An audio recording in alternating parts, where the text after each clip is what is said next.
Поради наследното издание на изборот на песна на Евровизија, швајцарската музичка ѕвезда и минатогодишниот победник Немо го враќа трофеот што го освои во 2024 година. Веќе не чувствувам дека овој трофеј припаѓа на мојата полица, напиша Немо на Инстаграм. Тој најави дека ќе го врати пехорот во Европската радиодифузна унија во Женева.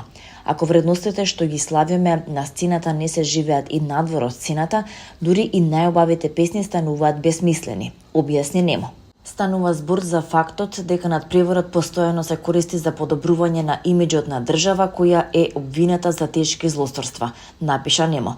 Тој истакна дека Истражната комисија на Советот на Обединетите нации за човекови права заклучила дека израелските власти и безбедносните сили извршиле геноцид во појасот Газа. Израел категорично ги отфрла обвинувањата на ова тело на Обединетите нации. Приватниот живот на Саша Ковачевиќ отсекогаш привлекувал внимание, особено меѓу понежниот пол. Многу жени пробале да го освојат неговото срце, но тоа и успеа на Зорана Тасовац, која наскоро ќе се мажи за него.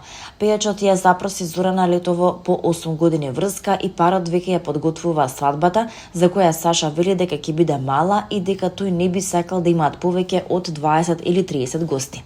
Саша откри уште неколку детали за приватниот живот, љубовта со Зорана, но и односот со малата Искра, со која е многу близок во видео интервјуто на Скандал.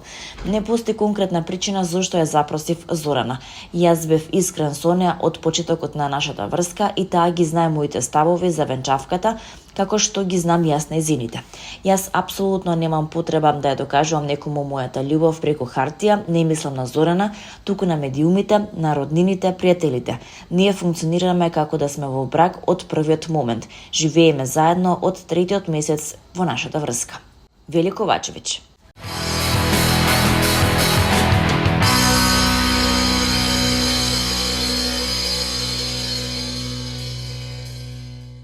Гитаристот Владко Стефановски синоќа одржа концерт во преполната сала на МТС, каде што се потсети на своите врвни свиречки вештини и бројните хитови од неговата соло кариера и неговиот поранешен бенд Лепи Сол.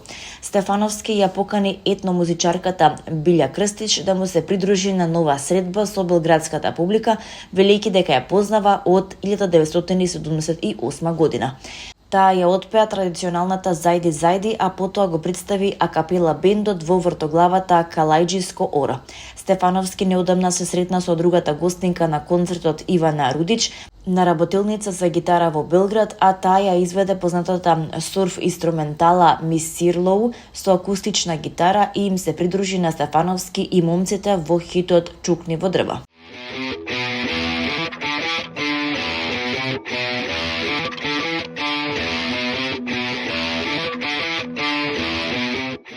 Групата Нокаут им го подари на своите фанови најновиот сингл Сонценце, песна која носи топлина, надеж и позитивна енергија во студените декемвриски денови.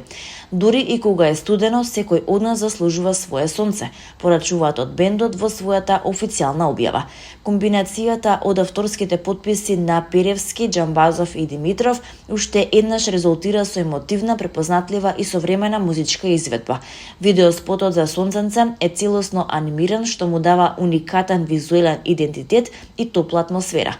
Режијата, сценариото и монтажата се дело на Никола Перевски.